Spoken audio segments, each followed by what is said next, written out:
বিয়ে ও হানিমুনের আমেজ শেষ হওয়ার পর আবারও সোশ্যাল মিডিয়ায় সাড়া ফেললেন জনপ্রিয় সঙ্গীতশিল্পী ও অভিনেতা তাহসান খান ও মেকওভার আর্টিস্ট রোজা আহমেদ দম্পতি।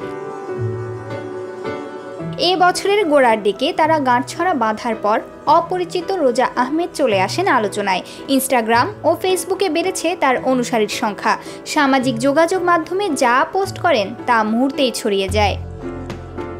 এবার তাহসানের সঙ্গে সুইমিং পুলের স্থির চিত্র সোশ্যাল মিডিয়ায় পোস্ট করেছেন রোজা। তা নিয়ে মেতে উঠেছে ভক্তরা। কেউ বলেছেন তাহসান ভাই একজন পরী পেয়েছেন, আবার কেউ বলছেন তাহসান ভাইয়ের জীবনটা পূর্ণতা পেয়েছে। ছবিগুলোতে বোঝা গেছে তাহসান ও রোজা ঘোরাঘুরি করছেন। সবুজে ঘেরা প্রাকৃতিক পরিবেশ, গুড়ি গুড়ি বৃষ্টি, আর এমন সময় সুইমিং পুলে তাদের রোমান্টিক এক মুহূর্ত। তাহসানের বাহুতে স্ত্রী রোজা তাকিয়ে আছেন ভালোবাসার দৃষ্টিতে। সুইমিং পুলের একান্ত মুহূর্ত ছাড়াও আরও কয়েকটি স্থির চিত্র পোস্ট করেছেন রোজা। রিসোর্টের একটি কক্ষ দারুণ আবহে সজ্জিত। এছাড়া বই হাতে একটুখানি প্রশান্তির মুহূর্তও শেয়ার করেছেন রোজা।